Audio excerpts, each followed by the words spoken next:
একে তো শীত, তার উপরে এই বৃষ্টি, কি একটা বিদঘুটে ওয়েদার বলো তো। আর এইরকম ওয়েদারে সর্দি কাশি হওয়াটা খুবই স্বাভাবিক। আমারও ভীষণ সর্দি কাশি হয়েছে। তার জন্যই আমি এই স্যুপটা গরম গরম বানিয়ে খেয়েছি, যার ফলে আমি অনেকটাই আরাম পেয়েছি। তোমরাও একবার বাড়িতে ট্রাই করে দেখো এবং অবশ্যই আমাকে কমেন্ট করে জানিও তোমাদের কেমন লাগলো এবং সর্দি কাশিতে তোমরা আরাম পেলে কিনা। এই স্যুপটায় যেমন সর্দি কাশি ভালো হবে, তেমনই পেটটাও ভরে যাবে। তোমরা রাতের ডিনারে এটা অবশ্যই বানিয়ে খেতে পারো। এবং হ্যাঁ, ওয়েট লুজও হবে, কারণ এটাতে খুব সামান্য পরিমাণে বাটার ইউজ করেই আমি গোটা রান্নাটাই করেছি। তেল একেবারেই আমি এখানে ইউজ করিনি। তো তার জন্যই তোমরা এটা ওয়েট লুজের যারা যারা ওয়েট লুজ করছো, তারা কিন্তু এটা একদম বানিয়ে খেতেই পারো।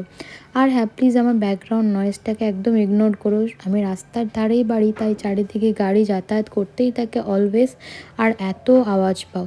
আমি যে চিকেনটাকে ম্যারিনেট করে রেখেছিলাম, সেটা কিন্তু আমি দিয়ে দিলাম যাতে চিকেনটা সেদ্ধ হয়ে আসে, এবং ছোট ছোট পিস করে নিয়েছি। তোমরা চাইলে এটাকে একদম ছাড়িয়ে নিতে পারো, বাট আমি একটু বড় বড়, বড় নয়, ঠিক মুখে পড়বে এরকম একটা ছোট ছোট পিস করে রেখেছি। তারপরে সব নিজের পছন্দের ভেজিটেবলস দিয়ে হালকা ভাজা ভাজা করে নিচ্ছি। আমি কিন্তু এক্সট্রা কোনো তেল ইউজ করিনি। 1 চামচ মতো বাটার দিয়েই সম্পূর্ণ রান্নাটা আমি কমপ্লিট করে নিয়েছি। তোমরাও এভাবে করো। আর একটু ননস্টিকে করলে তেলটা কম লাগে, তো তোমরা সেটাই চেষ্টা করো যদি ননস্টিকে করতে পারো। তাছাড়াও কোনো ব্যাপার না, তোমরা তোমাদের মতো করে এটা রান্না করে খেও এবং আমাকে অবশ্যই কিন্তু কমেন্ট করে জানিও। আর ডিমটা দিতে ভুলো না। ডিমটা দেওয়ার সাথে সাথে কিন্তু নাড়াচাড়া করে নিও, নাহলে ডিমটা এক জায়গায় দলা হয়ে যাবে, আর এই যে ছোটো ছোটো যে ব্যাপারটা সেটা আসবে না।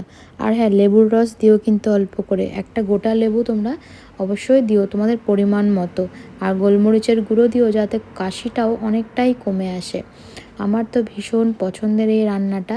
উপর থেকে অল্প বাটার আর গোলমরিচের গুঁড়ো দিয়ে সার্ভ করে নাও এবং গরম গরম খেয়ে নাও, এবং কমেন্ট করে অবশ্যই অবশ্যই জানিও কেমন লাগলো তোমাদের এই রেসিপিটা। লাইক করে দিও, সাবস্ক্রাইব করে দিও। টাটা।